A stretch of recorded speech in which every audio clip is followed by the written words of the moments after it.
going to call this meeting to order. Samantha, would you call the roll? Absolutely. Council President Fred Bush. Here. Council Vice President Michelle Panopoulos. Here. Council Member Barbara Fortner. Here. Council Member Rob McGreevy. Here.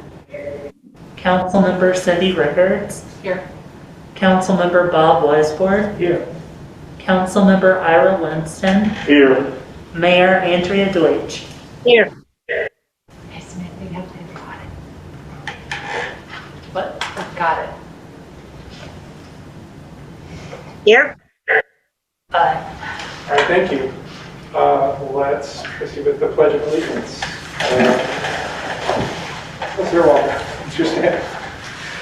I pledge allegiance to the flag of the United States of America and to the republic for which it stands, one nation, under God, indivisible, with liberty and justice for all.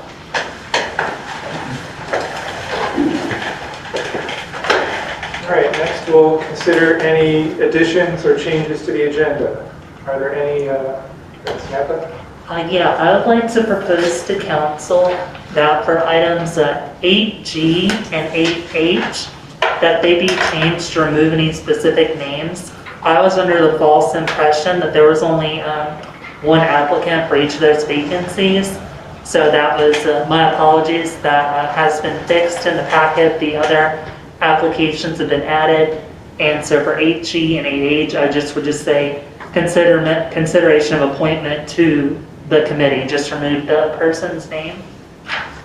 All right, is there any objection to that change? Let's go with that change. Any other changes or additions to the agenda? All right, let's move to President's comments. I have no comments. Mayor's report. Mayor Deutsch. Thank you, Fred. I have a few good things to report tonight, a number of congratulations. The first one is to the borough's engineer, Eric Johnson, as being named the Young Engineer of the Year by the Delaware County Chapter of Pennsylvania Society of Professional Engineers. So we are very fortunate to have Eric working for us, and I just wanted to, congratulate him and extol our best wishes on that. My next announcement, I'd like to congratulate Holy Trinity Church on 100 years in existence. They had their 100-year anniversary in Narberth, and so congratulations on them on a momentous occasion, and we hope we see you for another 100. Next is pretty exciting. Happened today. I'd like to congratulate Officers Dutton and Lynn. Today they actually saved a resident's life in the borough. And I think that is just really something to be acknowledged. They did a well check on a resident, and without breaching confidences, they had to force their way in and found a resident who had fallen on the floor several days ago and was left on his own in tough shape, and they were able to take care of that resident. And I just want to extend our greatest thanks on such a great job, and we are very fortunate to have such good officers in our midst. And I just am very happy for what they deserve a round of applause. They saved a man's life today. So for what that's what we can do. And finally, I am submitting the police monthly report, and that will be it. Thank you, Mayor Deutsch. It's nice to have some very good news. Yes. Thanks. Next up is public comment. So there's no one in the room here right now, so let's proceed to the Zoom public comment. If you want to raise your hand in the Zoom room, and the borough manager will unmute you and call in. All right, so the first hand that I saw raised was, the name says Catherine Montaigne. Yes, thank you. I'm on my wife's laptop. My name is Stephen Menard, M-E-N-A-R-D. I live at 216 Sabine. I want to thank the council for the opportunity to speak. My wife, Catherine Montaigne, is in the room with me. And I just wanted to, first of all, thank the council for its hard work. I know that you spend long and thankless hours doing what you do, and we do appreciate it as citizens of the borough. And I do want to raise the issue of the 201 Sabine property. I know it's not on the agenda this evening. I just think that under the law of inertia, unless people keep things moving, things tend not to keep moving. And my comment would be that we have now taken a survey of borough residents. The council had a consultant take a survey. It was very clear that the vast majority of the residents are in favor of expanding open space in the community. There's been a lot of development in Narberth recently, and that's all positive news. It's good for Narberth, but I think we also need to focus on maintaining and expanding green space, which is a very strong priority. And it's my understanding the borough is seeking to retain or has retained a new consultant. And I would simply ask the council what that consultant is being retained to do, and are we moving forward with expanding green space and making the 201 property a public use green space parcel of land. Those are my comments, and thank you again for your time. Thank you. Right. Would anyone else like to, oh, sorry, I see Carol Marie Scanlon. Yes, good evening. Carol Marie Scanlon, Sabine Avenue. I would also like to expand on what Steve Menard said. I've been looking through the old Our Town newspapers, and interestingly, for the past 100 years, people in Narberth are still wanting their voices heard. 1916, they're talking about surveys. 1921, talking about open space, talking about expanding parks. I think anything that has to be done for anything in the town needs to have public engagement, surveys, and asking what the public wants, rather than just doing what these consultants have. A fourth consultant, where are we going with this? What money are we spending with this? My other question is, with all this new construction that's going on, is this anticipated tax money going to be offsetting any money that would have been used over at 201, enabling that property to become a park from end to end? If that's where our tax dollar, if that's where the income or what this building is going to do, then we need to expand our green space, because with new people coming into town, we need more green space, not less green space. And my last question, pardon me? You cut out briefly. Could you, if you want to go back to about the more development? We started talking about more development and then we lost you for a bit. We're talking about more development in town, and with more development and more people coming in town, it just amplifies the need for expanded green space. Instead of less green space, more green space. Where are these families going to congregate? Where are we going to meet? Where are the kids going to play? So if this new development, all the new developments are going to have a greater increase of our tax base, then it would seem really wise to be able to take Sabine Avenue, 201 Sabine, and make that green space park a showplace of a park from corner to corner. Therefore, giving the residents what they want is more green space. And my other question I have is about the UNO ordinance that's coming along. I read that over, and I have a lot of questions with it. For clarification, is this UNO ordinance going to be for all properties in Narberth? Is everybody going to have an inspection on their home, their sidewalks? Is this for businesses only? Is it for apartment buildings? Is there going to be a rental program? Who's going to oversee it? What are the fees going to be?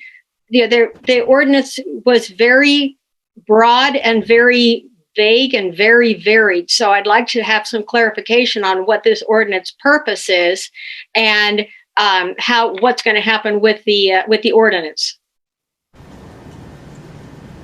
All right, thank you, Carol Marie. Mr. Bush, anticipating that last question, at the time of the agenda, I do think that perhaps, and I'm not sure if it was, I don't believe that ordinance is in a position wisely to move forward and execute tonight and approve if council so wanted. I do believe that the discussions on it could be warranted. In addition, there is discussions of a residential or rental inspection ordinance that I think has some overlap with this ordinance in regards to inspections for residential leases that may need to be fleshed out a little bit more. So we don't have two ordinances sort of doing the same thing. We're asking two requirements. So I would propose that maybe that gets tabled or it's just a discussion item tonight, and if council wanted to move forward with enacting that, it be pushed to another month. Well, I think we're past the point where we're going to amend the agenda. So once we get to that action item, we can table it. Yes, but anticipating the question. Thank you. All right. Thank you, Carol Marie. And I see. Sorry, I'll deal with this. All right, so next up, I believe, says Orlando. Orlando Sal is the name on the Zoom screen. Yeah, apologies for that. I couldn't get my laptop to work, so I had to take my son's. So it's Lawrence Goldberg from 200 Sabine. Good evening, everyone. Happy New Year to you all. Congratulations to Mr. Bush, his presidency of the council. So, 201 Sabine. I really think we are at a crossroads with the borough. I've been here for over a dozen years and grew up in the next zip code. Spent a lot of my childhood here, so I know about the history and all and what it means to everyone who spent time here. On one side, you've got bricks and mortar. On another side, you've got the possibility of trees and grass. On one side, smoke shops and mixed-use private buildings. On the other side, you've got the possibility of community resources and expanded shared spaces. On one side, you've got dense urban or ex-urban buildings that are popping up, 3 of them now simultaneously in an unprecedented manner in the history of Narberth. I don't think we've ever had so much development so quickly, all at the same time. And on the other side, we've got these beautiful stately Victorian homes that are really a part of what makes Narberth so special. The history of Narberth, and the other side, we're looking forward to the future, which is great. We're all for modernizing, but we have to be careful how we do that. The 201 property is part of Narberth's history. It's a legacy from the Price family. Everyone's familiar with the name Price, one of the founders of Narberth, and one of the main streets of Narberth is named after him. That's the property that we're talking about. When we talk about the subject of green space, so Narberth currently, with the small corner of 201 and the main park, the other small properties, is about 4% of the 1/2 square mile is currently green space. Everything that I've looked at for urban planning gives a desirable percentage of an absolute minimum of 10 to 15%. So where does that put us? We're at 4%. Philadelphia is 13%. If you want to look at some other cities, San Francisco is also 13%. New York is 27%. LA has 35% green space, believe it or not. Rome has 39%. And Guangzhou, China, my wife comes from, which is a sprawling city of 15 million people, lots of buildings, lots of concrete, is 20% green space. And I could go on. But the point is, we're grossly under any desirable number. If we were to do a park from end to end, that would move the needle from 4% to 5%. So it's certainly not where we want to be. But if we give away the property or redevelop the property as we've redeveloped downtown, we'll be losing that opportunity. The consultants, the series of consultants, I understand the history of it. I understand some of this was necessary. We're now at a point where we have lots of data. We have data on the existing building and the cost to modernize it. The second consultant worked with the borough, and the borough was very close to going out with an RFP or an RFQ for redevelopment. There were documents prepared. There was an interview with the Mainline Times the fall of last year with the council president talking about being on the verge of going out to for redevelopment proposals. So we've been very close to also redeveloping this property here in North Narberth. And I would point out that North Narberth is not Haverford Avenue. It's not downtown Narberth. It is essentially still a corner of the borough that has not been historically developed. We're not opposed to the use of another consultant, but we would like to see that consultant focused on helping us with the goal of space. It would be great if you got someone with real expertise in development and helping us get some money, grant to make that successful, to convert the property in the most environmentally correct way possible and cost-efficient way possible, and to make it a fantastic property for the use of all residents. If there's going to be any more consultants, we'd like the consultant focused on that from the start and not just another open-ended help us figure out what to do with 201, because we think by now we know what the folks in the neighborhood think we should do with 201. Thank you for your time. All right, thank you, Mr. Goldberg. And since you had your opportunity to speak, you submitted a letter as well that's in our meeting packet. If anybody wishes to, covering many of the same points, just in greater detail or in slightly different detail. All right, is there anybody else? All right, let's see here. Is there anyone else who wants to make any public comment who has not had the opportunity to do so? Yes, it's Lori Lasher here. Yeah, go ahead, Lori. Thank you. Basically, I want to just bring something to the attention of the council, which I was not able to be at the last meeting, which I think was a workshop session, but it's my understanding that comments were made by a current council member, basically saying in reference to COVID that if it weren't for the Republicans, we wouldn't be in this mess. Well, I'm a Republican and I happen to be double vaxxed and boosted. And I know that the CDC does not track statistics with respect to your political persuasion and whether you are or are not vaxxed. But I really think that the council should think twice before just disparaging a political party without, really, thinking about how they're the council to the entire community and entire borough of Narberth and not just those of their own political persuasion. And I would encourage council to try to remember that when they're making broad generalizations and comments about people, that they really, A, should be careful about that, and B, should really think about how that's perceived when, again, like I said, they are the elected council of, every person who resides in Narberth. So I just wanted to point that out and request that some sensitivity be given and some thought be given to those types of comments before they are aired. President Bush, can I please respond to that? Because that is Lori. I'm the one who made the comment, so I feel like I Please. should be the one to respond. So I was referring, Lori, it was me who made the comment, and I was referring specifically to the changes at the state level that prevent us from meeting virtually. So we as a council have to meet in person thanks to changes that were made by the Republicans at the state level that were pushed through by the Republican Party. So, it makes me feel less safe, and I feel I need to express that at the time.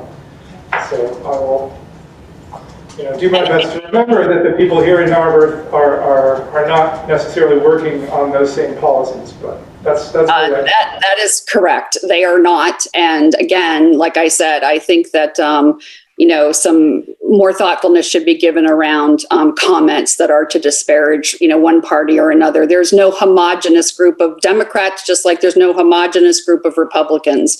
And I think we would all do better just to remember that, and remember that when we're talking about things on a local level, that hopefully we can find, more common ground and not more divisiveness. That's all I hope for. So thank you. Thank you for that comment. All right, well, that looks like everyone who wants to make a public comment has. All right. Let's move to the consent agenda. Anyone want to make a motion? I move to approve the consent agenda items for approval A through I. Second. All right, thank you. Is there any discussion of the consent agenda? All right, all those in favor of passing the consent agenda items? Aye. Any opposed? Okay, motion passes. Let's move on to action items. 8A, public health and safety.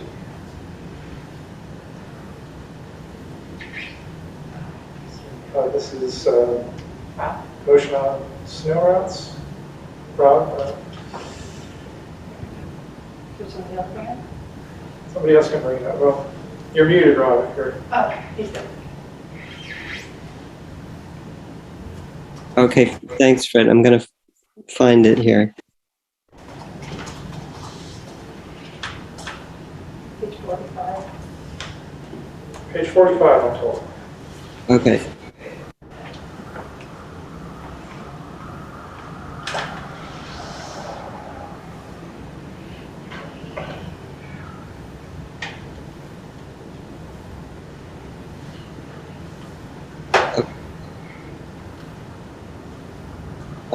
I move that Borough Council adopt Ordinance 1040 for emergency snow routes update. I'll second it. All right. Let's get an update on the ordinance. Go ahead, Sam. Great, thank you. So just a refresher for council and the public, this ordinance was originally brought to council before, and thankfully we received a public comment from a resident who had been affected, who actually pointed out a typo in the ordinance, specifically in regards to Windsor Avenue. So I spoke with our Public Works Director, confirmed that it was a typo, and updated the ordinance, and the proper advertising and all that was taken care of. It also was pointed out to us that there were some other typos in the ordinance, which were corrected in the packet today in terms of some of the street names and how they were spelled. So the version that is currently in the packet and the version that will be signed if council approves the ordinance does have those typos corrected. And again, the intent of this ordinance is basically that we want to match up the signage we already have with the actual ordinance. There are a handful of places where there would be new signage that would need to be added. Most notably the cul-de-sacs that were added onto here, because some of them were not on the ordinance before. But as soon as this ordinance would be approved, we would put up signage so that people would know that that's now a snow emergency route. Is there any discussion? All right, Mayor Deutsch. I just want to remind everyone that we are supposed to get snow overnight into the morning, and please abide by the snow emergency routes tonight. If this passes, it will be signed by tonight. Please make sure to abide by the snow, emergency route in the morning.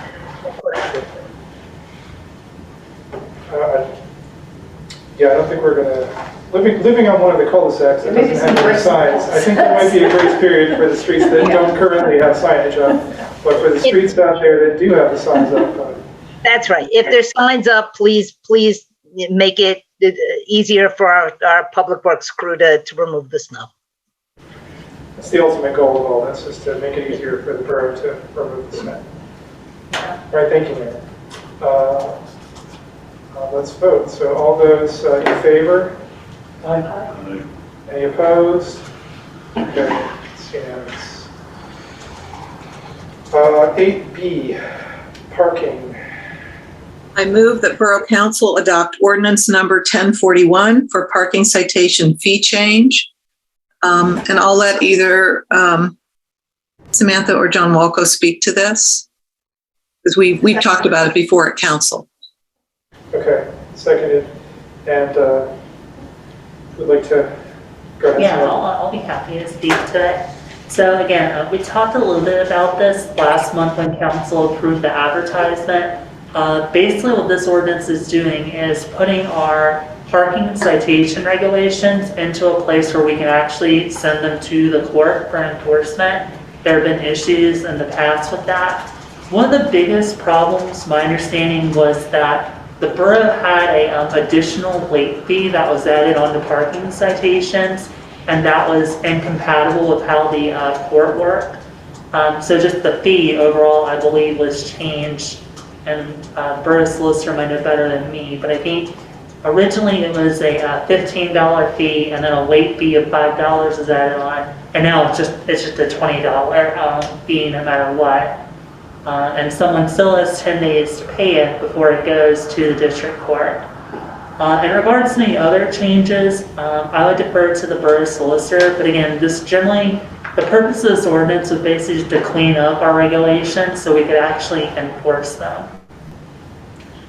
And I think that's an excellent summary. The other thing to add is we're not adding any new violations that otherwise wouldn't be able to be violated under the Pennsylvania Traffic Code.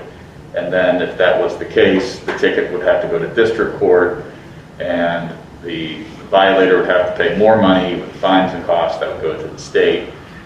This provides an option for either a parking enforcement officer or police to issue a ticket for that violation under a local code ordinance violation that can be paid for the borough, saving the violator on those fines and costs and actually resulting in more money coming back to the borough.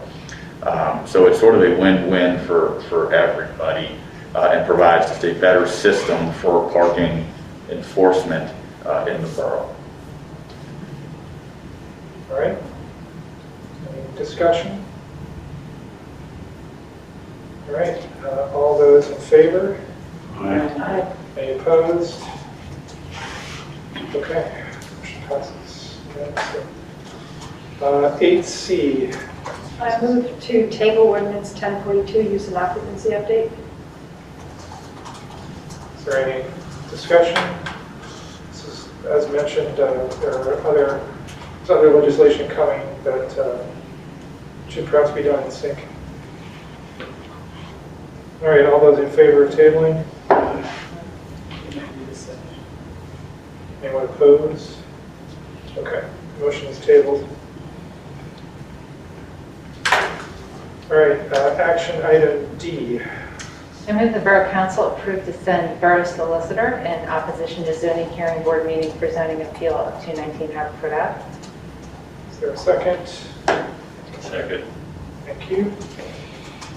All right, discussion. I'd like to defer to Solicitor Walker.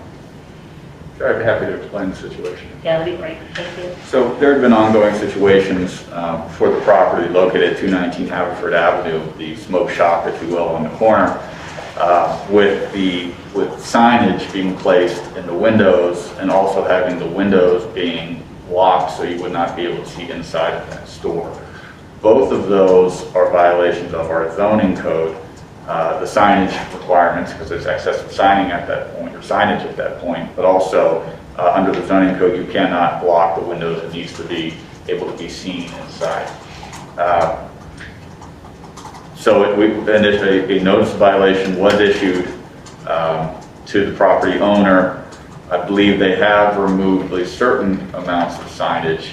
However, the property owner did file an appeal to the zoning hearing board, although it's not clear whether or not, based upon the application submitted, if they're seeking a variance from the code, meaning they know they're not in compliance and they're looking for the zoning hearing board to provide them with an exception to the code, or if they're appealing the determination of the zoning officer when they issued that notice of violation. The outcome is the same. They're asking at this point for them to be able to allow the coolers that they currently have in front of the windows, which are blocking the view into the store, to remain in the current location. They are seeking that relief on their application. And again, this is the store owner, not the landowner, is the applicant, because they, quote, "We have a small business place with 3 windows We just want to put the cooler in front of half of one window. Normally, municipalities would often send their solicitor to address matters dealing with the zoning officer's interpretation or the notice of violation, because that does have, I think, more of a consequence on how that could be applied elsewhere in the borough if that interpretation was challenged and the zoning hearing board found out that it shouldn't have been violated. Less likely to provide a solicitor for a variance, because that is very fact and property specific, and the zoning hearing board could determine whether or not there is the hardship or if they wanted to provide this exception to our zoning code. Of course, if council says and does not want this to be in the current state that it's in, it doesn't matter, and you would want to have representation there in order to, one, express to the zoning hearing board that you are in opposition, and two, to be able to essentially litigate against the hardship case. And I would be in a position to do that one way or another.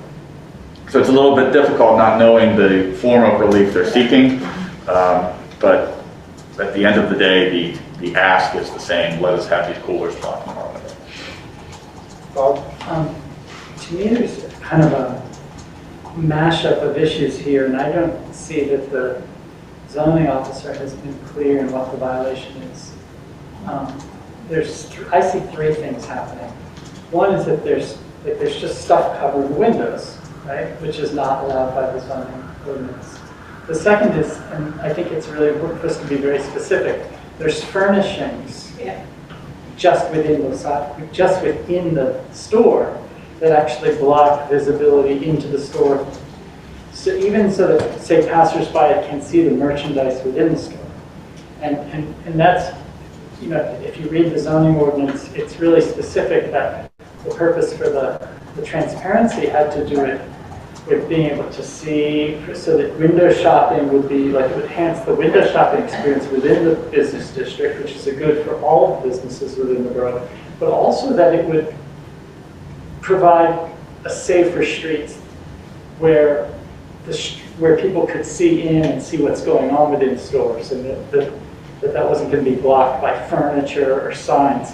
So when they ask for relief for the cooler, it's hard for me to believe that they really just mean the cooler, because they haven't moved the furniture in a year of being cited for this particular violation. Or I'm assuming they were cited. I'm not sure. That's why I think there's sort of a mix. Yeah. The zoning officer's never really been clear with that. I'm not sure.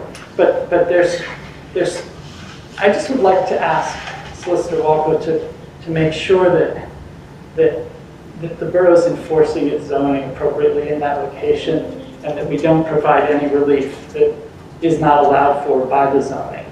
That's my statement. If I may speak in defense of our zoning officer, I suppose, I can't speak for what happened before my time, but I do know that, since I've been here, I started near the end of May, and the letter in your packet from the zoning officer to the property owner is dated October 25th. And, generally, before you get to the point where you're sending an actual violation letter to someone, there's an attempt at voluntary compliance.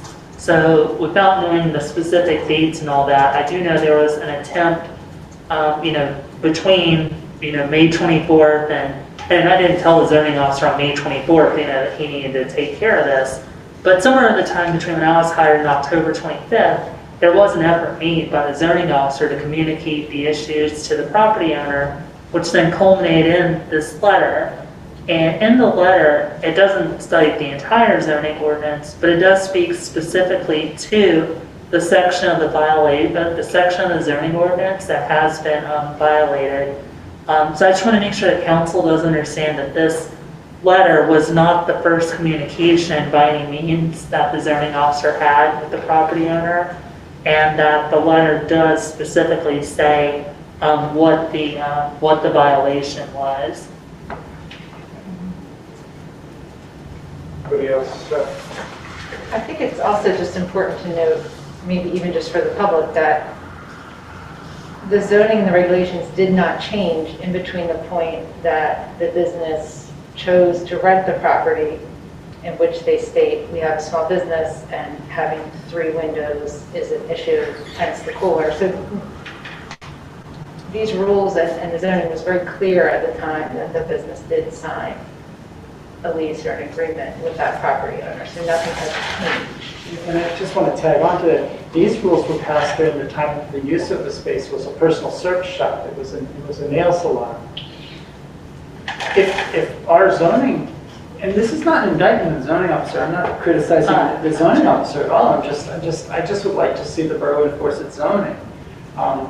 And it's my understanding, and correct me if I'm wrong, that when a use changes in a business, it requires a zoning application for a new use. And I don't see that the zoning, that the new use, I don't see how the new use was ever allowed, given that the zoning wasn't being followed. So in other words, it was a personal service shop. It became a retail shop. At the time it became a retail shop, the retail shop person was required by the zoning to follow the new zoning. And they were never required to follow the new zoning. In other words, this law didn't really apply to the use that was there before. That was grandfathered in because this was created as a zoning ordinance during the time it was a personal service shop. But when the zoning changed and this law was in place, it should have been enforced at that time. And I'm not, maybe there was verbal notification given. But this is I think we're just asking that at this point that Solicitor Walpole, follow through with the enforcement of the existing zoning law. I don't know how else to say it. I'm not hearing a lot of disagreement from Okay. council. So, shall we go ahead with a vote? Yeah. All those in favor of sending the solicitor in opposition to this meeting? Are there any opposed to sending the solicitor? No? All right. It's unanimous. Okay. 8E. 8E, I move the Borough Council approve 2022 council meeting schedule. Is there a second? Second. All right. Let's discuss. Thank you. Per the memo I sent, Borough Council had some discussion before about whether it wanted to move its meeting date or not. And there were a number of questions that individual council members had about that proposal. So I made an effort to get those questions answered. And the short version is specifically in regards to making sure staff would be available to meet on the first and third Thursday if we move to that, which I did confirm that staff would be available to meet as needed. I found out that according to the Lower Marion Township website, it shows their Board of Commissioners meeting the third Wednesday of each month. So if we move to the first and third Thursday, we wouldn't have overlap with them.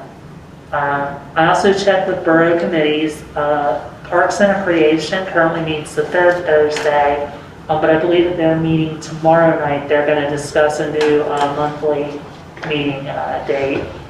Also, Public Health and Safety and Finance and Administration meet just prior to each council meeting. And Finance and Administration discussed that they would be able to move to the third Thursday if council did so. And Public Health and Safety, I think there's some ongoing conversation about moving to a Friday morning meeting time. And then finally, I heard a member of council then asked about would there be any interference with holidays. My apologies, it was brought to my attention that the first holiday listed is not the correct date. It actually was in January. And I leave it to council to decide if any of those other holidays would be a reason to schedule a meeting on a different day. I'll say I've reached a point in my life where I don't think I'll need, I think I can attend a meeting on Cinco de Mayo. But I wanted to make sure, just in case, I didn't want to, if it was a holiday, I wanted it on there. I didn't want to make a decision about, what was a valid holiday or not. So if council wants to move its meetings from the first and third Wednesday to the first and third Thursday, the borough could accommodate that. May I ask a quick question? When would this begin if we were to approve this? So I guess the question I would have for the borough solicitor is, do we have, I don't think we have any outstanding advertisements, do we? No. I don't think we do. No, I've been aware that this has been a potential issue and there isn't anything advertised for February. Yeah, so I mean, we could get it advertised. I think we could get it advertised in time for the first week of February. So as soon as the February work session of council wanted to.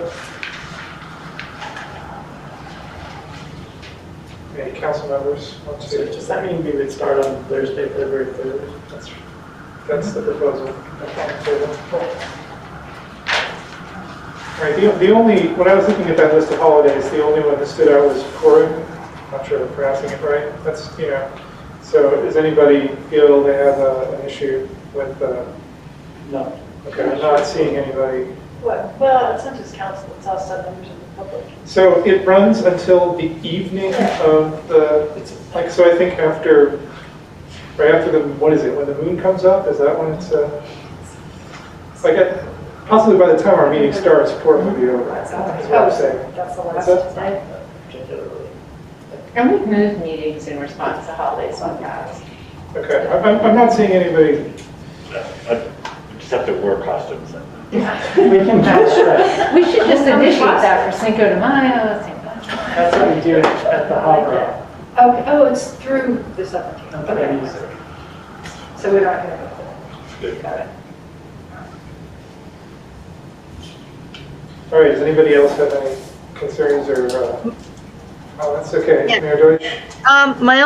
My question goes to Councilman McGreevy about public safety. Are we moving them to Friday mornings, or what's the status of that? Yeah, we have talked about a Friday morning time, and we're still trying to finalize.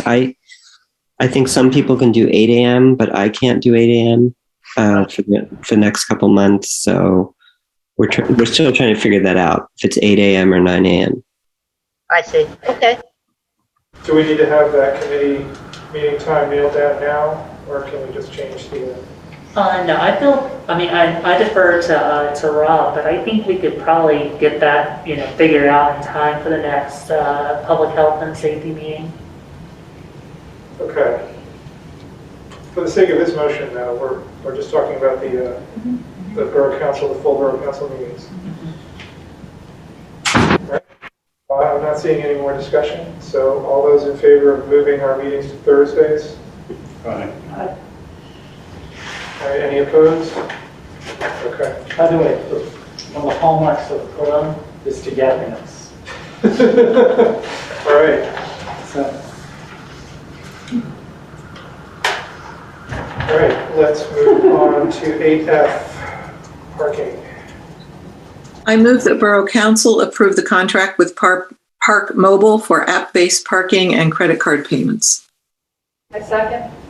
Okay. Okay. So this was something that the parking study and the parking study task force both recommended that we upgrade the parking payment technology. And Manager Bryant found this solution that looks to be a good one, a good fit for us. Manager Bryant, do you want to say some more about that? Absolutely, thank you. I also want to say it's just really great to see the parking committee, over the last 2 council meetings, just have something new for council to consider. And it's great to see that every meeting we're continuing to improve the parking situation here in the borough. So I'm really grateful to the members of the committee for that. For this particular initiative, as was mentioned, yes, providing alternate payment forms for our parking meters was one of the things mentioned in our previous parking discussions. And right now, our meters, if we actually change the meter heads, it would be a very expensive proposition for the borough. So what a lot of communities have done, including a number of communities in this area, Lower Marion Township and Philadelphia, to be specific, have brought in a system like Park Mobile, which what would happen is basically stickers would get put on the parking meters telling people what their zone number is.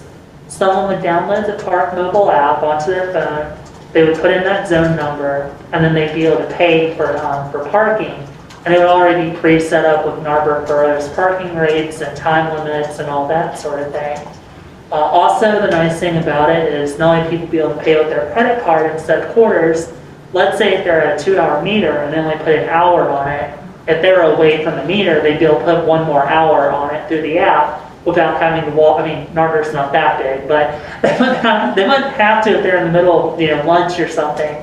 Wouldn't have to walk back to the parking meter to put more quarters in it.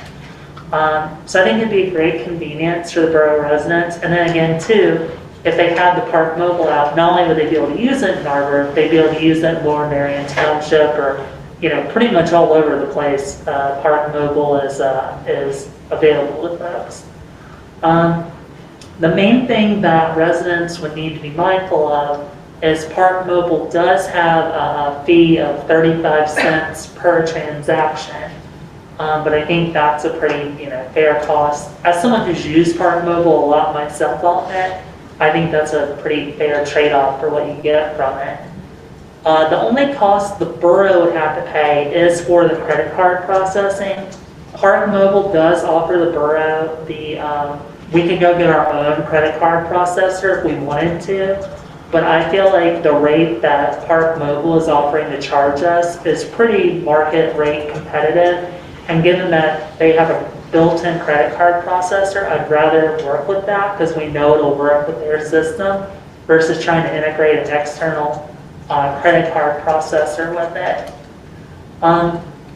So the other big thing that Borough Council would need to think about that the parking committee spoke about is what the parking rate would be, given the fact that the point of any fee for the borough is to make good on the cost that we incur. So there was discussion in the parking committee, given that right now we charge people 50 cents an hour, and just looking at our financial data, that does a pretty good job capturing our overhead costs of enforcing parking. However, there was a thought that we're having to pay this credit card fee. Should that be baked into the parking rate?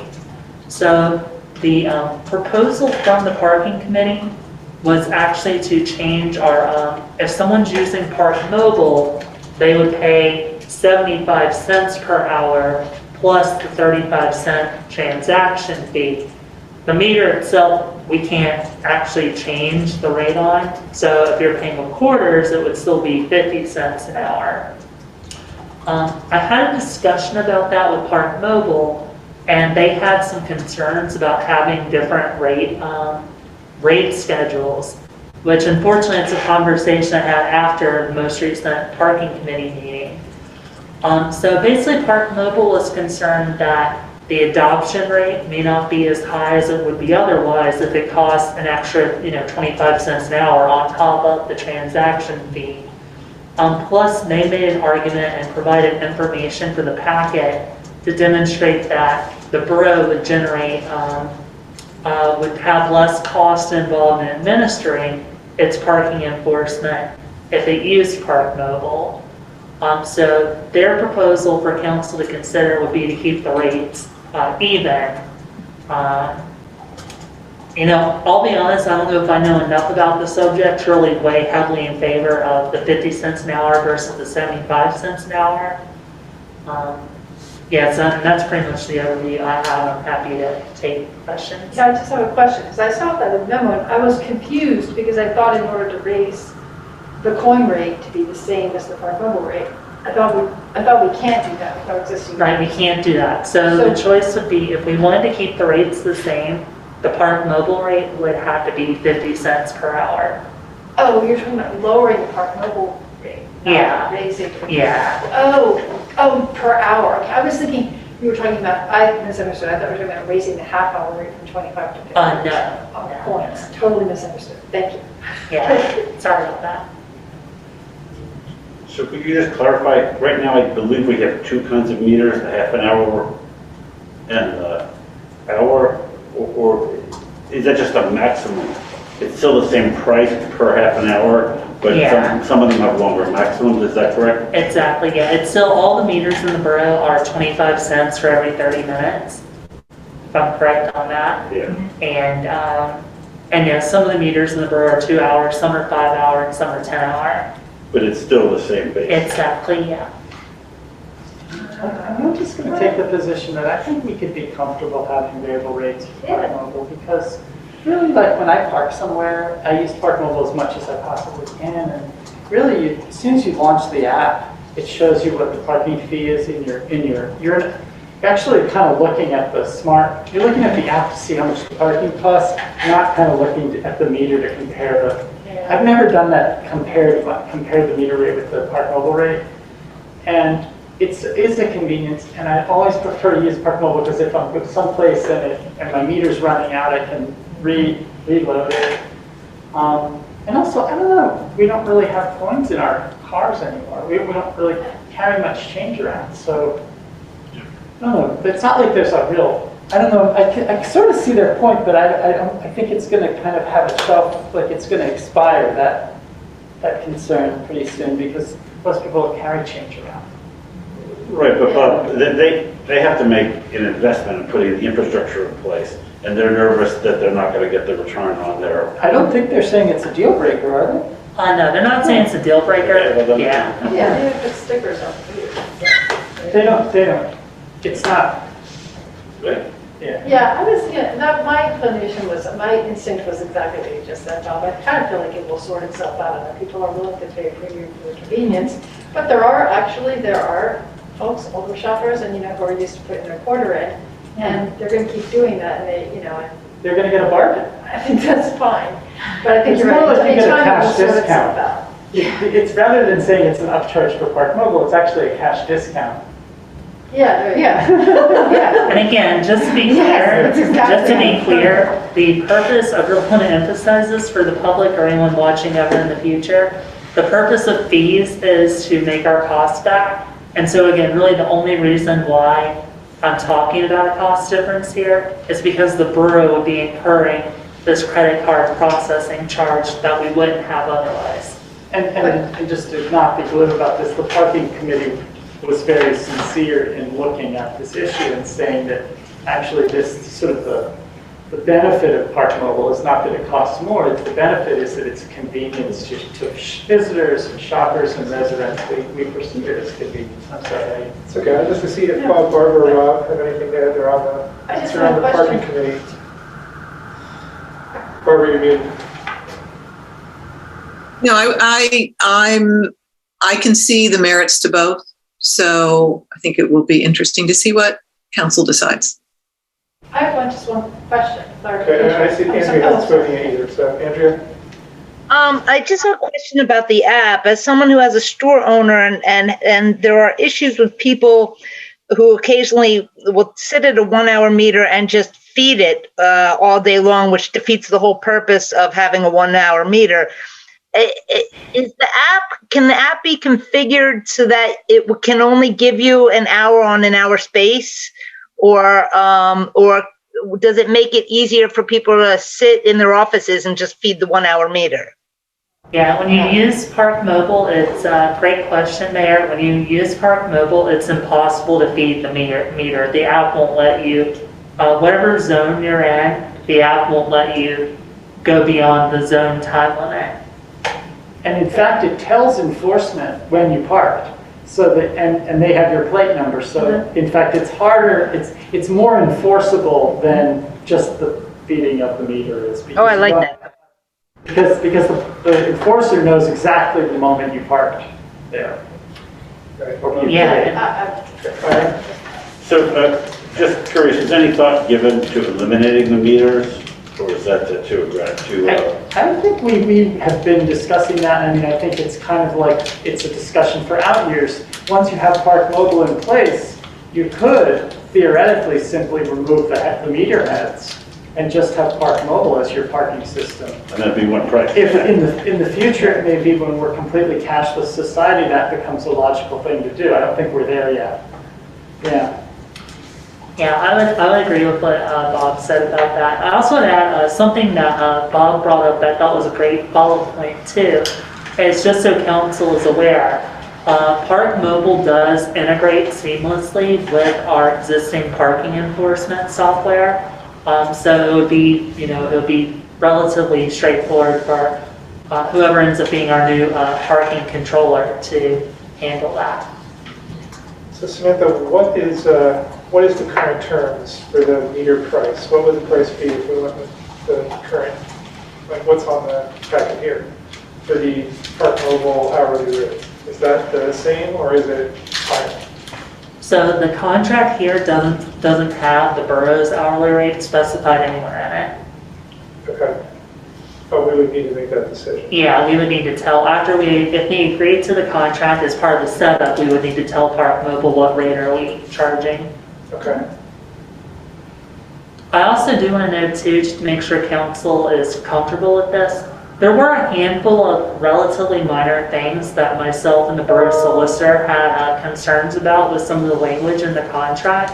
I don't think any of them, I don't want to put words in the solicitor's mouth, I don't think any of them were necessarily deal breakers, but we would appreciate if council's comfortable with the concept of Park Mobile, approving the contract and being comfortable with myself and the borough solicitor hashing out these last fine points with Park Mobile, so we can move forward with it if council wants to go in that direction.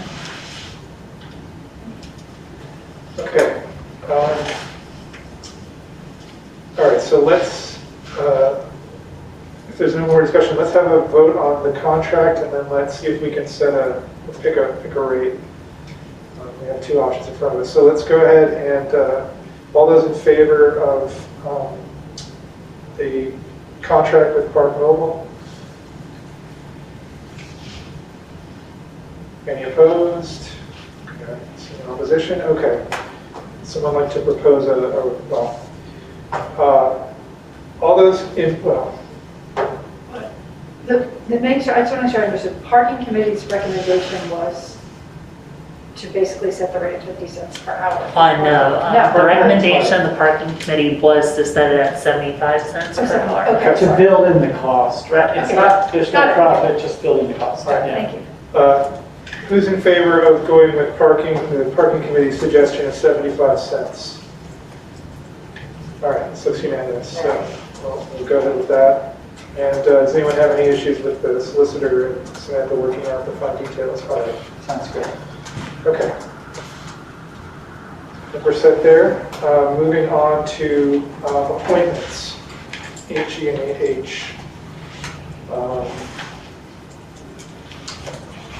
So we have two positions that are open on, one on Parks and Recreation Board, one on the Environmental Advisory Commission. Fred, do you want me to put in the motion for Parks and Rec? We have two applications, at least two for Parks and Recreation. We have three. Yeah, two. Okay, we have two, and we also have two for the EAC. I know, but do you want me to just put it on the table, which is approving an appointment? Not saying who. Go ahead, thank you. Okay. I move that Borough Council approve an appointment to the Parks and Recreation Board. Is there a second? I'll second. All right, Cindy seconded. Okay. Discussion. So before you get into the candidates, is this the spot that was vacated by the recent resignation? That's right. So we just accepted in the consent agenda the resignation of Mary Kay Hamburger, who is moving on in Arbor, and thus unable to continue on the Parks and Rec Board. So this will be to fill the remaining time on her term, which I don't remember what it is. Here.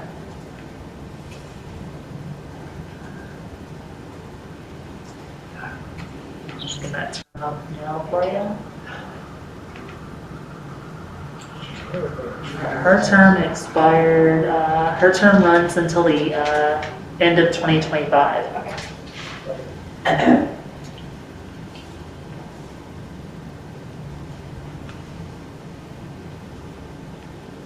Anyone like to discuss the appointment? And I mean, go ahead. just make sure we're all on the same page, as I mentioned, with the original packet versus the revised one. Just so we're all clear, the two applicants under consideration are Jennifer Moringa. thank you, and Philip Ebert. I will happily recommend that we appoint Jennifer Moringa to the board. I know Jennifer, she's a neighbor of mine. She has a lot of enthusiasm for the borough. She's easygoing, she works well with other people. She's been very involved with cooperative gardens. And has a strong interest in developing our public spaces and in supporting our community gardening efforts. I think she would be a nice addition to the board. I will second that. We asked her.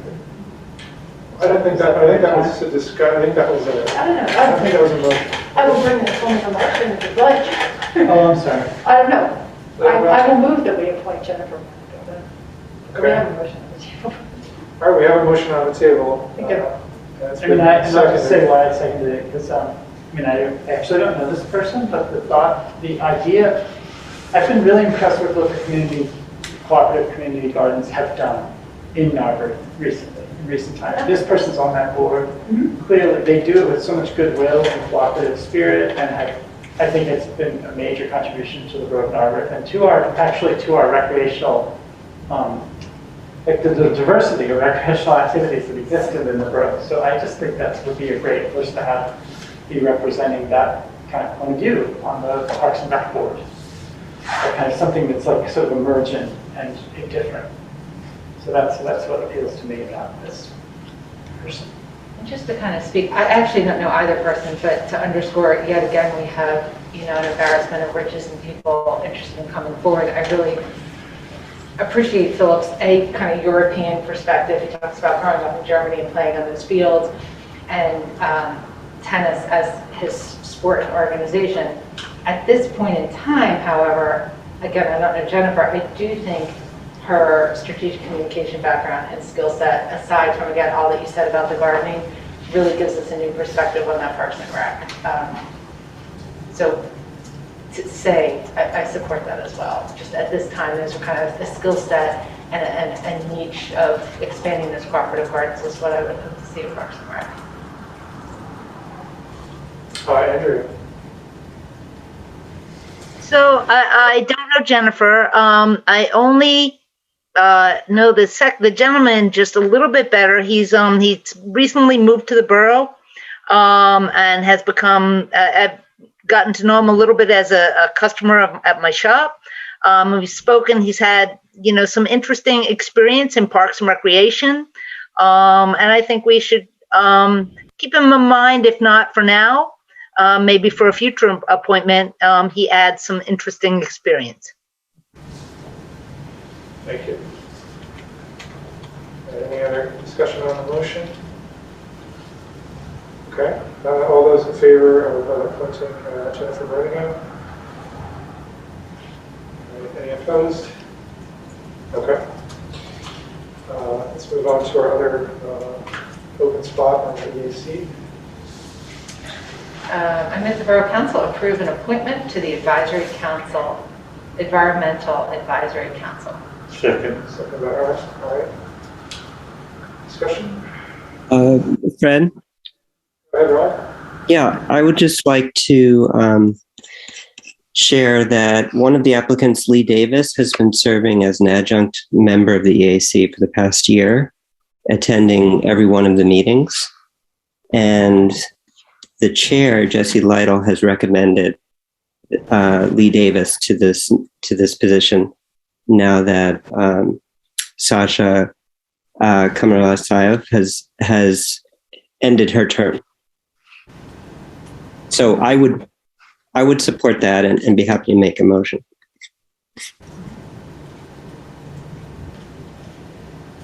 Okay, is there more discussion? Well, there's a motion, I guess. So is there a second to the motion? Second. Okay. All right. Any more discussion on this motion? I just think in general, maybe as council, we should consider any time that there is an auxiliary, an alternate, an adjunct member of a committee when a spot opens up.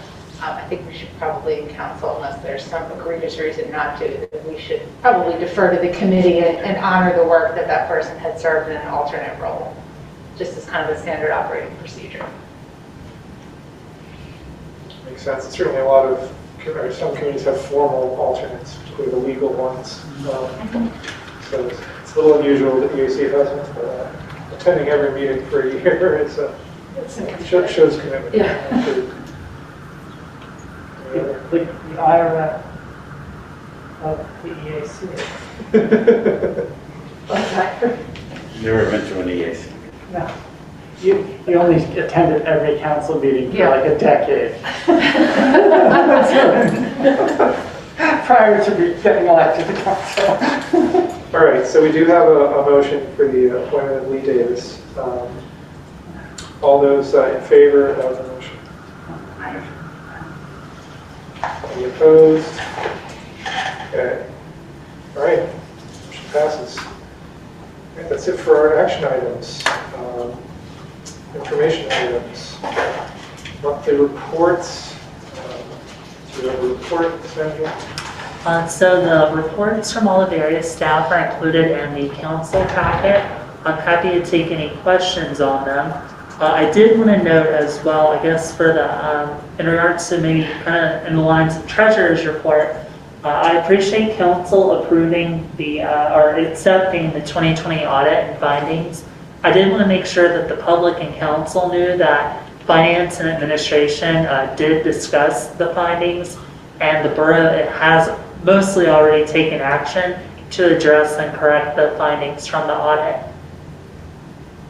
But otherwise, I'm happy to take any questions from members of council about any of the reports. Anybody have any questions?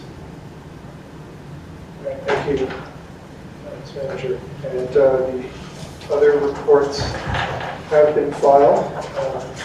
As always, I find it interesting to look at the work orders and the permits, which in the past have not been part of our packet. So it's good to see sort of a little more of the inner functions of the borough.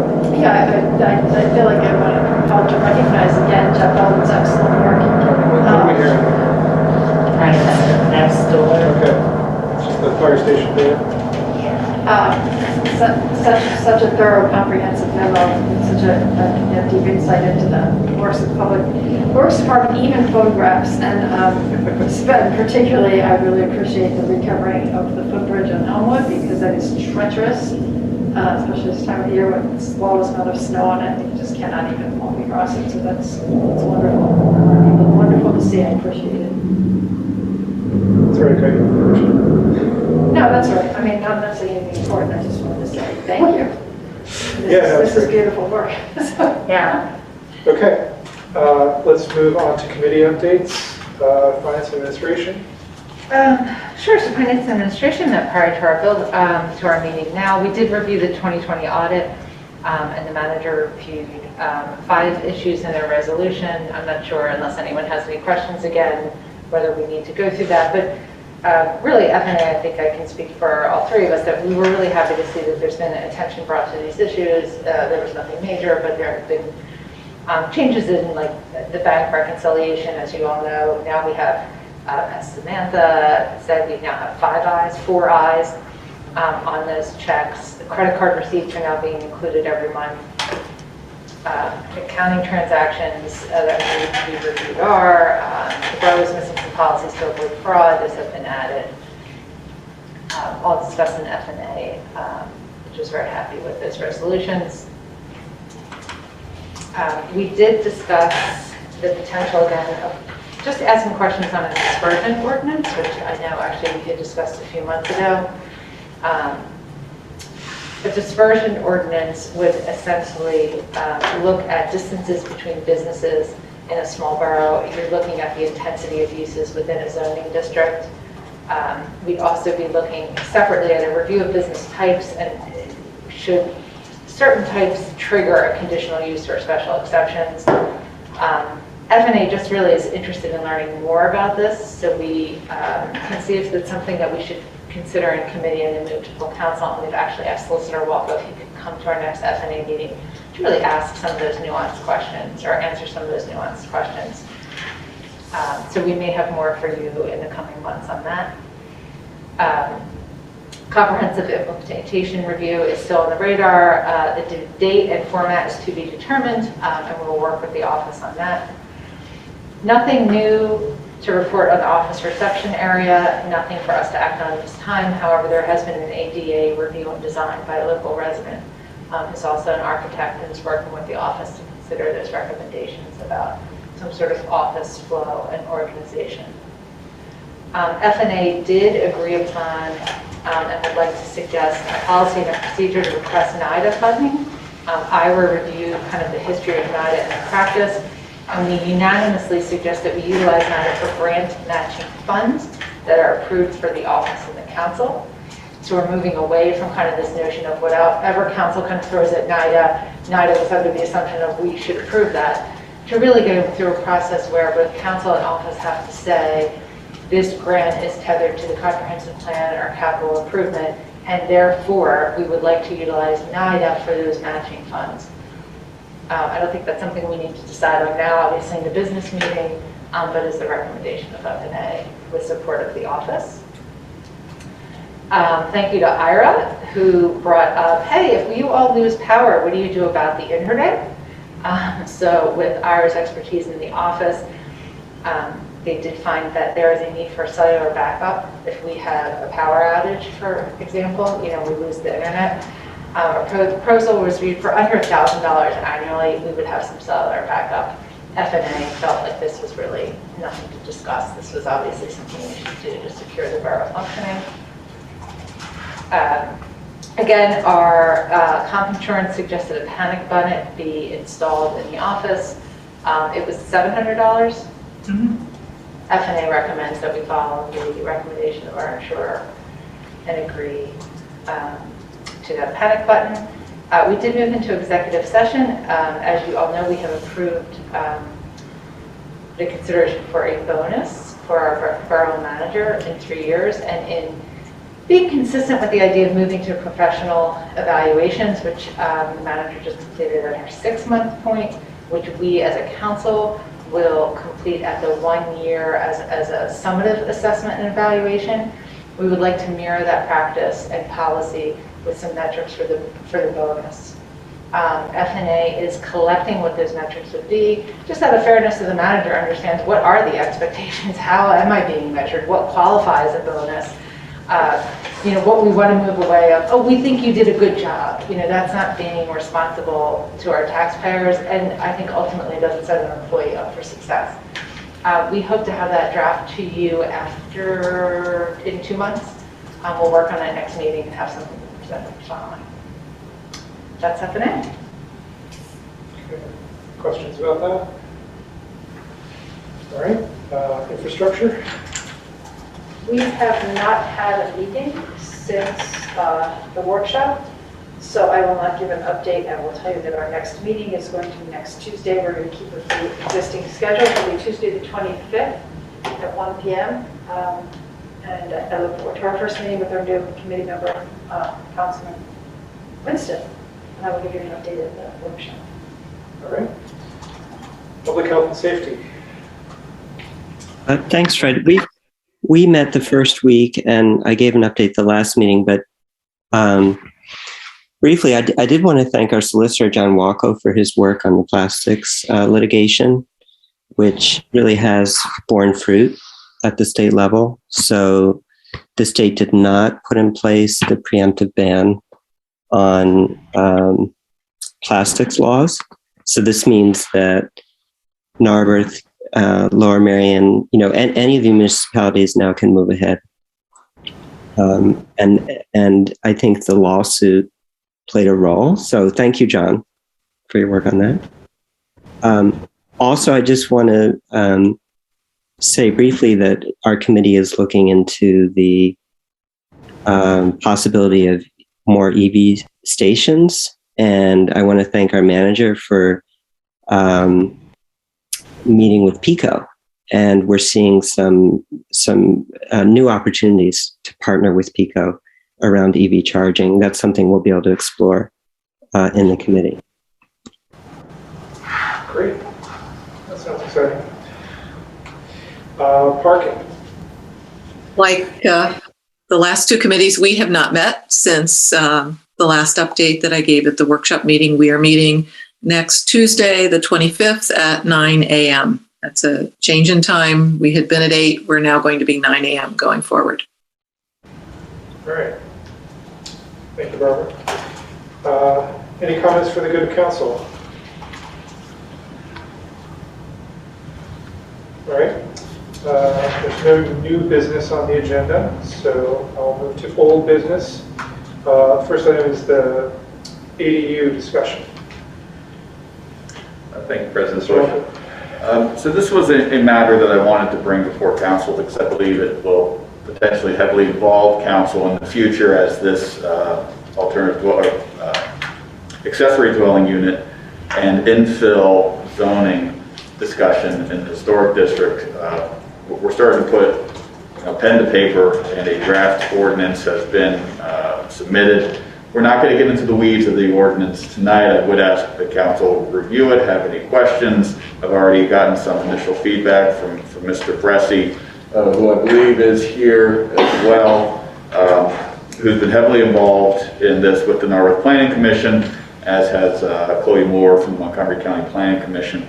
And just as an aside, Norwood again is taking an original, unique position on zoning that I haven't seen on the East Coast.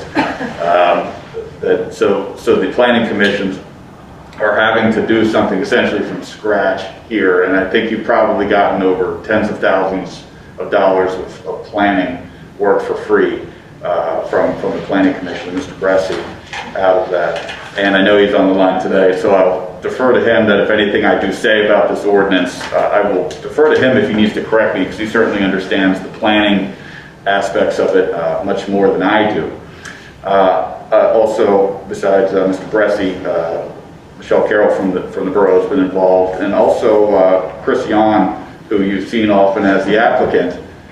He does provide valuable feedback on it because he is practically applying the code probably more than any other engineer we have here. So certainly we recognize that he is working for people that are paying him, and he's not a borough employee, but we do welcome his feedback and his experience under the code.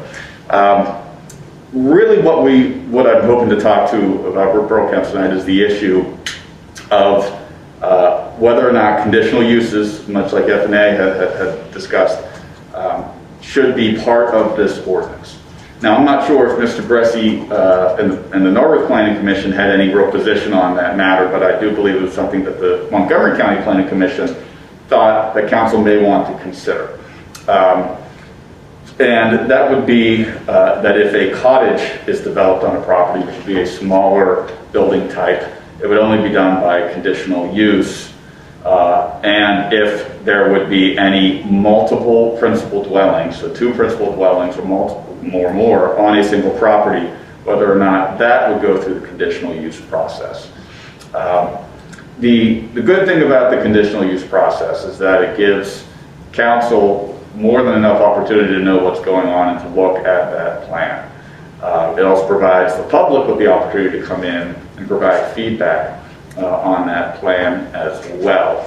It also then generally does provide council with the opportunity to impose conditions to help protect the health, safety, and welfare, and to do what that plan is saying that it will do.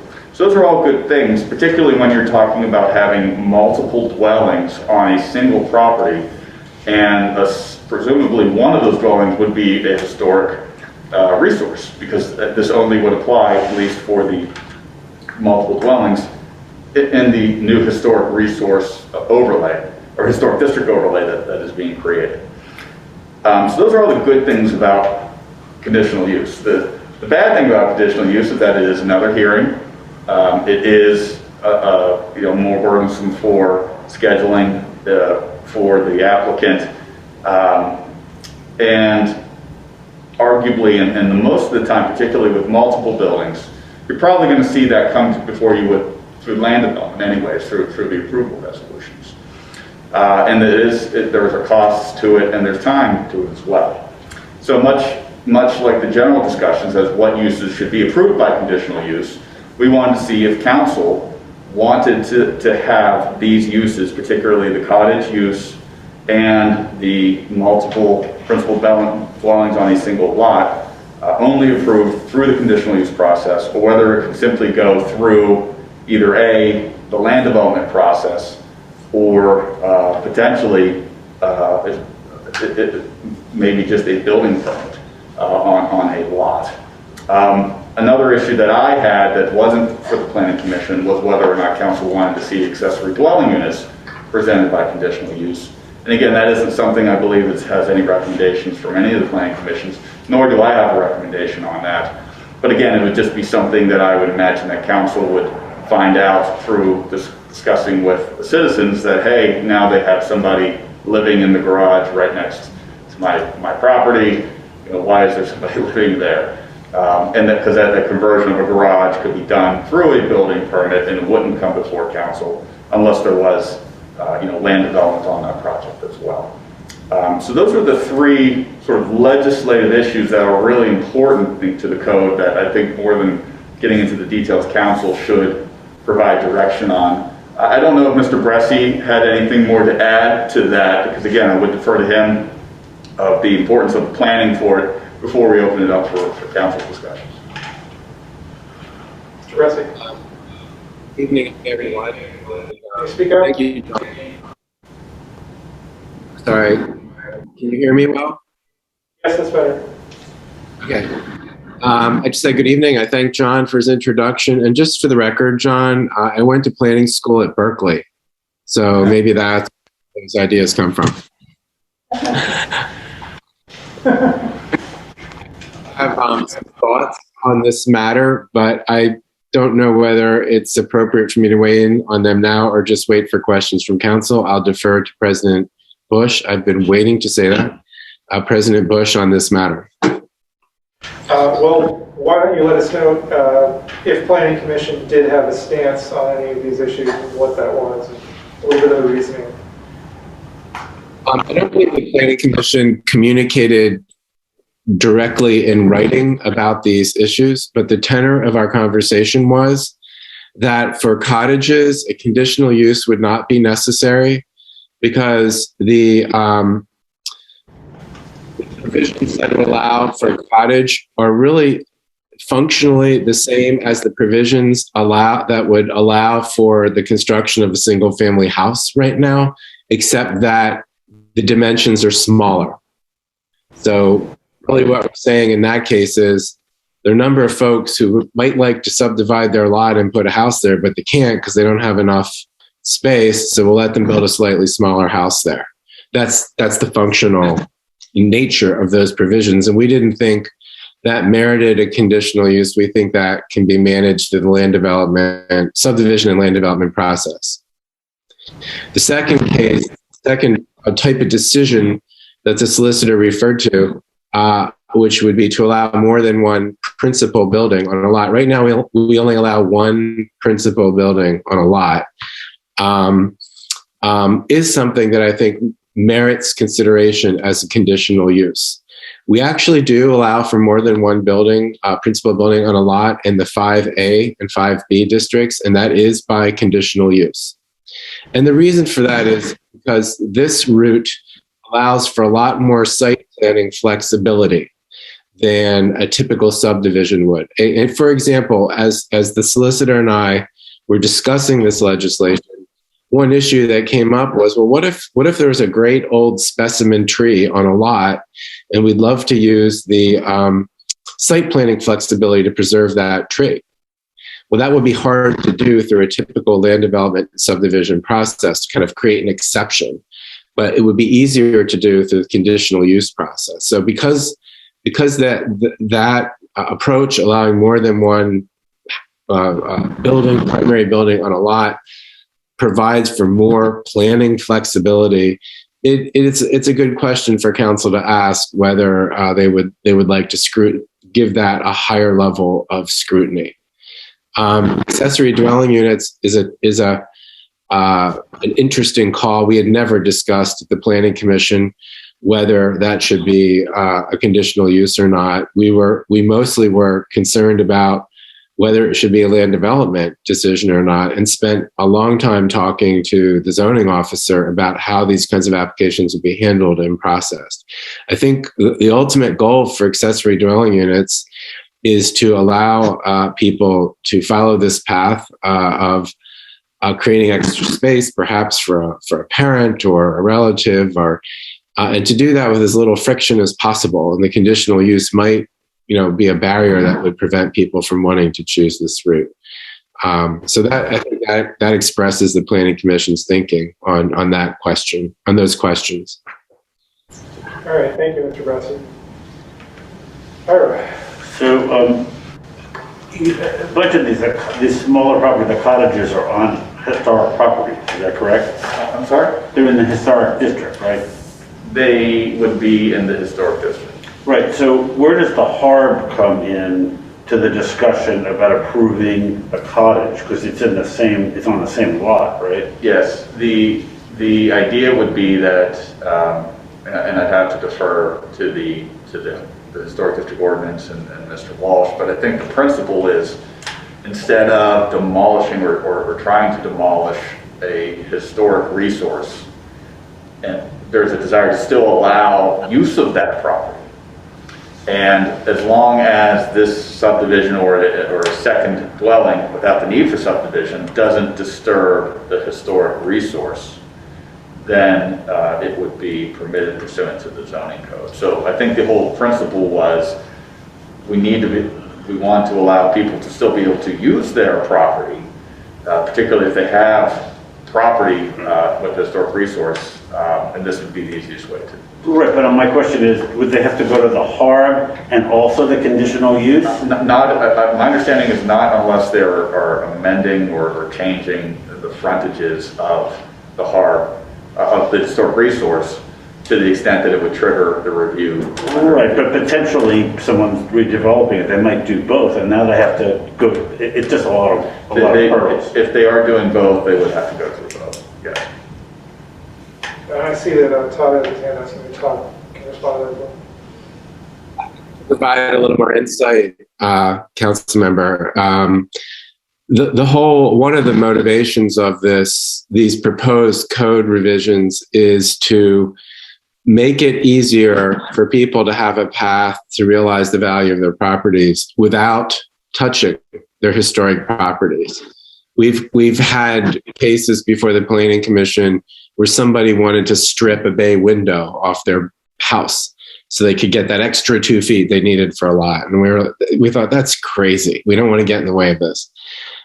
So the reason for providing flexibility is so that people can do more things with their lot without touching the historic resource. The HARB's only purview right now is if a property owner wants to do something that relates to the removal of part of a historic resource, to tear off a bay window or to alter something by removal. That's the philosophy of our code. Our code does not regulate things like wanting to change the color of the paint or change the materials. We don't do that. So in a way, what we're trying to do is prevent somebody from having to make a trip to the HARB in order, if they want to use their property. Thank you. That closes it up. So I guess I'll just reiterate my concern that I voiced the last time, is that I don't hear an overwhelming cry of citizens saying, how can you increase density? And given the amount of apartments and new development we have coming up, I would ask again, if we pause this, other than the ADU, which I'll speak to in a second, and ask for us to see what are the consequences of the new apartment buildings, how is the new historic preservation ordinance, how does this play out? If we see a preponderance of people coming forward with these problems, then I'd invite us to revisit this. But at this point, I do feel as if we can stop and see how all this change in our work, you know, what the lived experience of that is, then it makes sense for us, I think, to revisit this. If I am outvoted and in the minority to that, I would say, I do think there is a separate ADU issue because right now we've kind of had the policy of turning a blind eye, and we have folks living in ADU units that are a health and safety concern, right? Police don't know they're occupied by residents, fire don't know. We should either enforce our no ADU policy, or what I would like to see is actually create a separate ADU policy. I am in favor if we're going to move forward on a conditional use. You know, I would like, and I understand that people want to use their properties. I am particularly sensitive to conditional uses where you have family members or dependents that you really need to be able to age in place, care in place, because we reflected that commitment in our comprehensive plan. But again, I think I would just ask council, can we pause on this other than the ADU and revisit it even in 6 months to a year to see if we're getting folks saying, you have now paralyzed me on my property, can you please assist?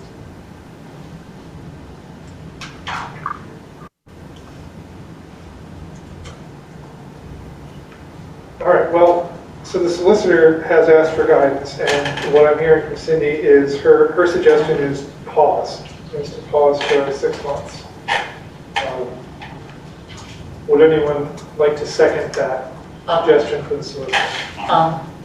Sorry, I apologize. I saw that Barbara has her hand raised. Sorry, go ahead, Barbara.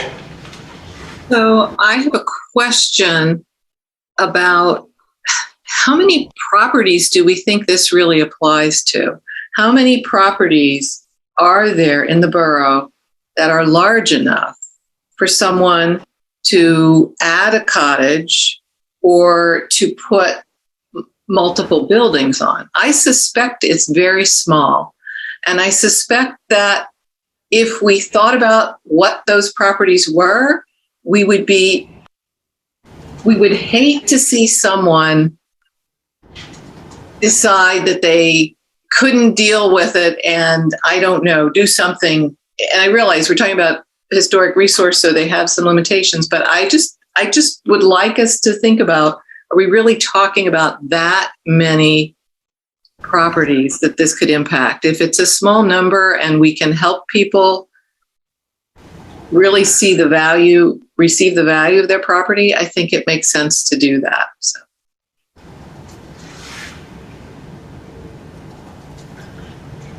Okay, so let's try to.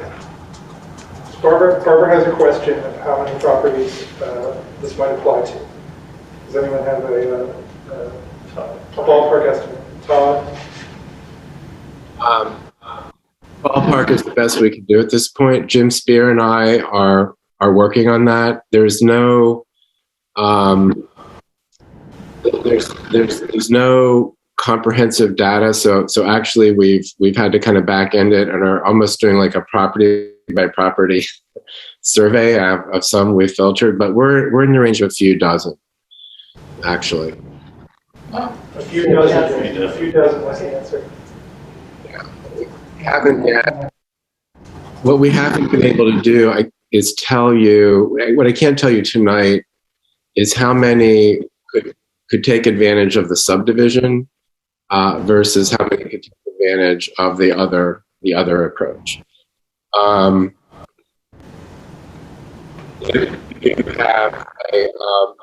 do need to say we do have a development at 146 Marion that's been proposed, and we're hopeful that what we're proposing tonight can be an alternative route for that development. We're encouraged that it could be, and so we have one very significant project in front of us right now. We think will benefit. Right. Sorry, Todd, you faded out a little. Can you repeat that? We have one development proposal in front of the borough right now. There has been a development that's received tentative sketch approval for 146 Marion. to demolish a house there. It got in right before the historic district ordinance was passed. And we're hopeful that these changes would provide a path for a different strategy for that property. So there's at least one major property right now that would be affected by this. Do you feel that if we pause this for 6 months, that that property would still be likely to be affected by this? I can't really say what the owners are thinking. You really have to ask them or their counsel. I don't know what they're thinking about that. I mean, from the point of view of the options, this would still provide an option for them. I mean, they have 2 more steps they have to go through. A preliminary plan, which could be lengthy, and a final plan.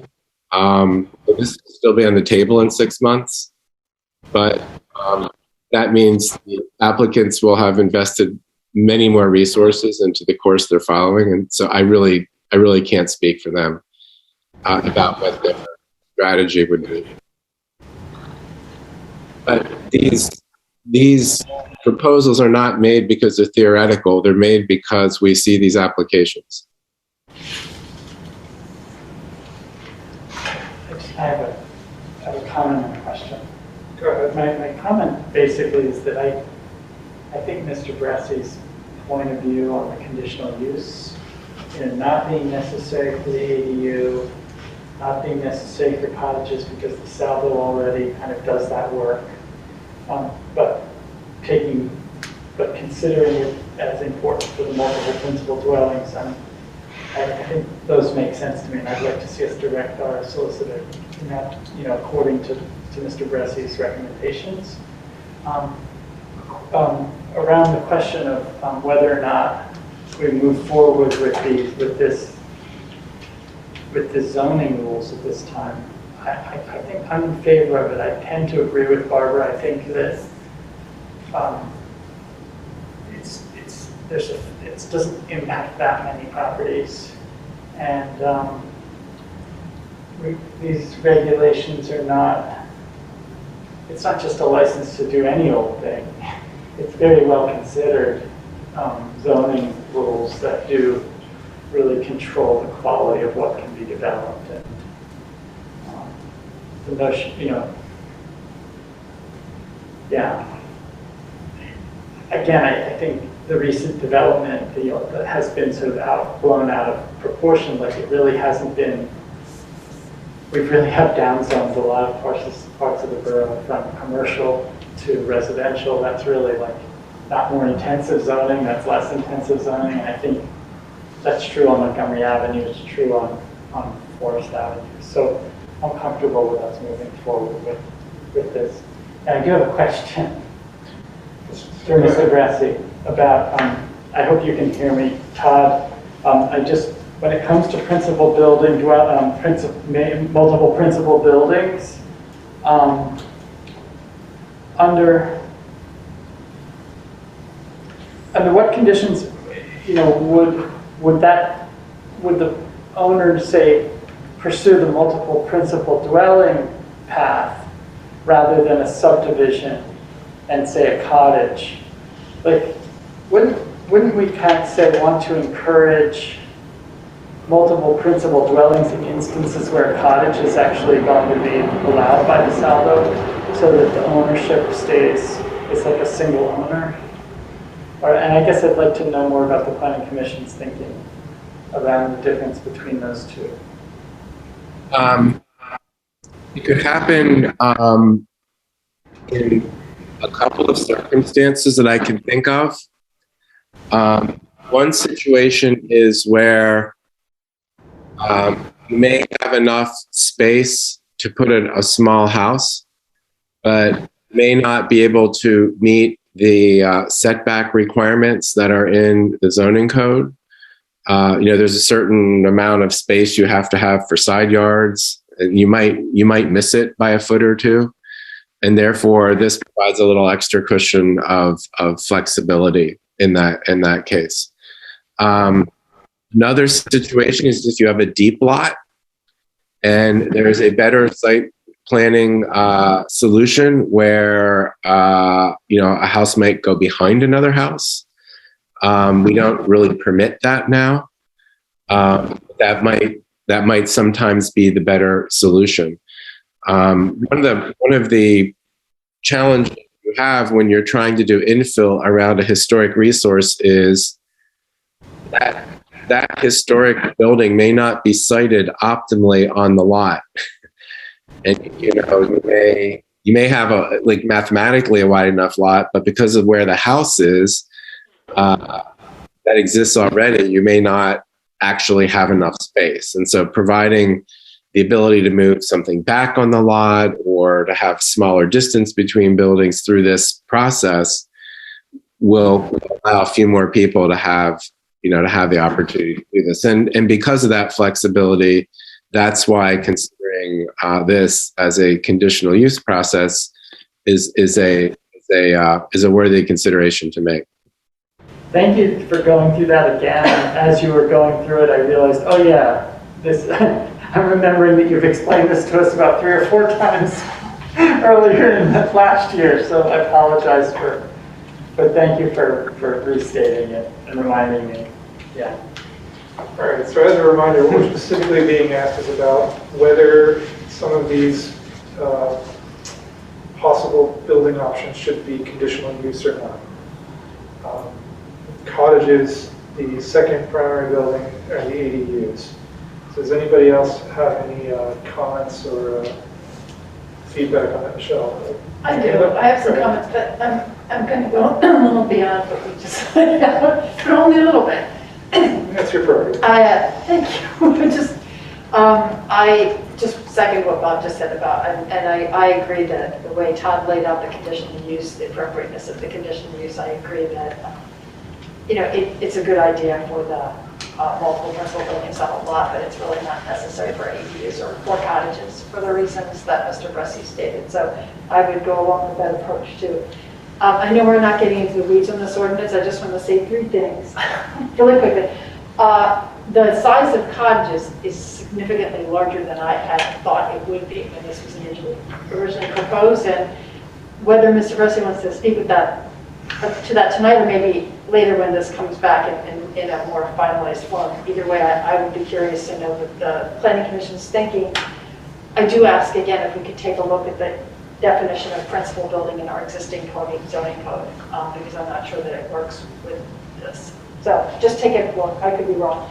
And then I also would like to ask us to take a look and see if we were to pass this, how this will interact with our stormwater provisions and the triggers that we have recently set for full stormwater management, whether we need to make any adjustments to ensure that, say, a project under here that added multiple cottages would somehow skirt through like a loophole in the stormwater.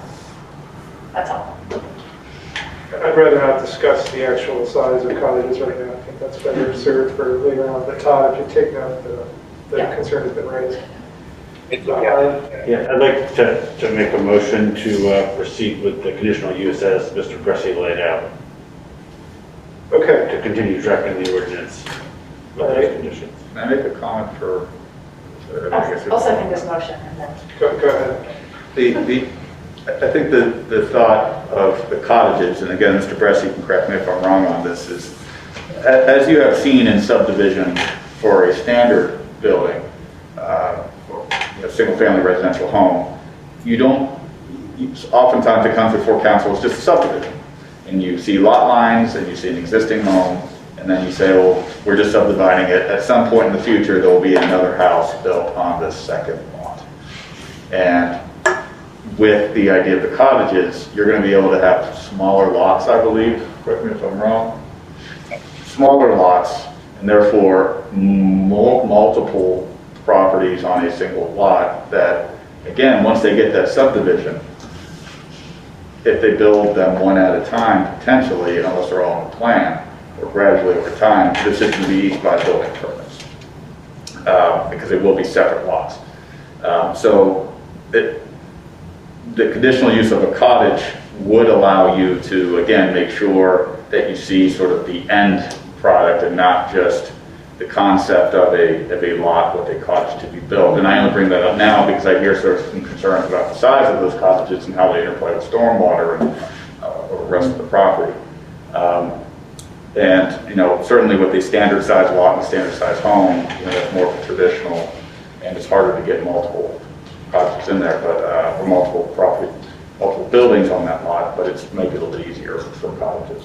I don't know if that was the reason that the Montgomery County Planning Commission put that in there. I was trying to think of the initial reasons for it, because my initial thought was the same as Mr. Bressy's, that, you know, this is just a building type like any other building type. Why do it for this one? But I think there might be a consideration for council on it. Nonetheless, we have a motion that's been seconded to accept the recommendations of the Planning Commission. Can I just have a comment? A comment that doesn't change the motion at all, just a comment that I think Michelle's got her finger on the detail that really makes a difference as to whether or not cottages have a conditional use or not attached to them, and that has to do with just the size of it.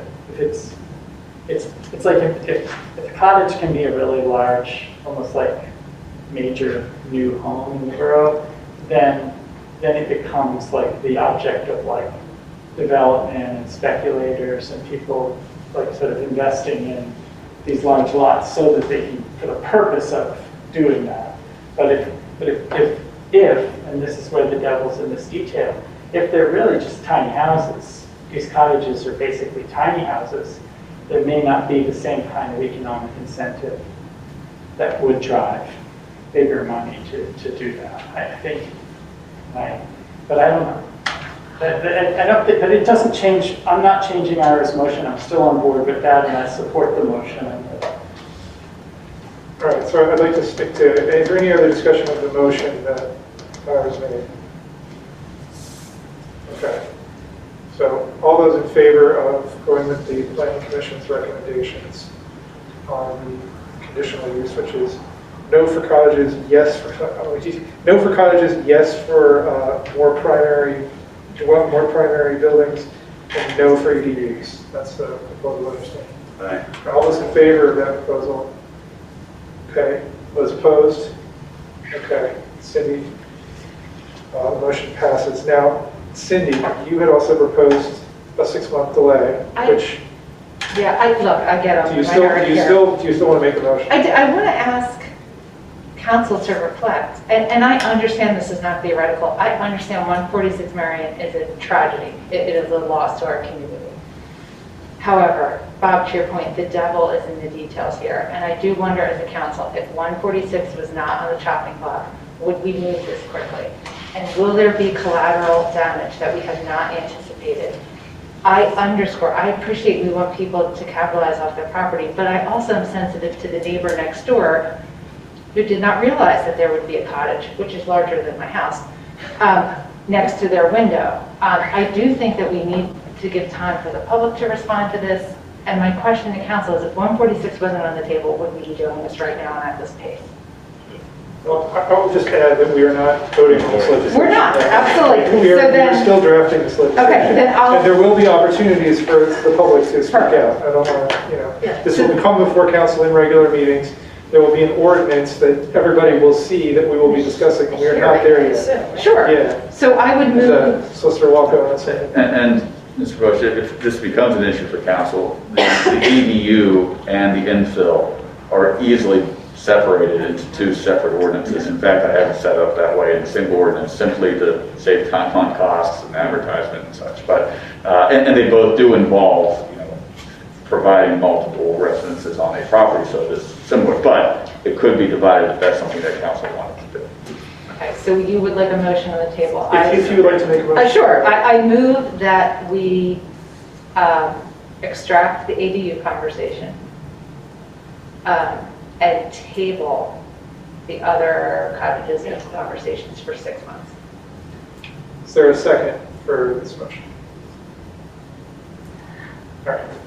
Look, I get it. I said my perspective. Yeah. You can't win them all. So do we have to make a motion that we separate the 2 ordinances? Yeah. No, because I'm the only one that wants to. No, there was no Yeah. second, so the I mean, motion does not proceed. If council would like it done that way, it doesn't need to be a formal action. I mean, I'm looking for certain direction as we're drafting this. It's kind of useful to have them separate. Okay, well, I certainly can separate them. Yeah, if you guys agree. I see a lot of nods. Todd, do you see any issues with separating these two ordinances? Separating the ADUs from the infill? No? Okay. I think that's a good idea. All right. And again, these will continue to be developed. In fact, I've got some feedback already from Mr. Bressy for additional changes from this review. So as it proceeds through drafting, there will be changes. Eventually, we'll come before council for a motion for advertisement. Any feedback prior to that time would be most appreciated because it's difficult to make last-minute changes for planning board. Okay. Next item for old business is COVID-19 mitigation, and I believe we do not have any action on that tonight. So that is it for our official business. Before I take a motion to adjourn, we will have an executive session after this meeting to discuss threatened litigation, real estate matters regarding leasing of borough property, and employment matters regarding current employee staffing terms and conditions.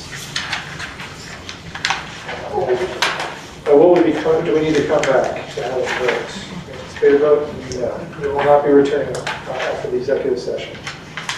I'll take a motion to adjourn. I move to adjourn. Second. All right. All those in favor of adjournment? All right. Any opposed? Okay. Great. We're adjourned. Thanks, everyone.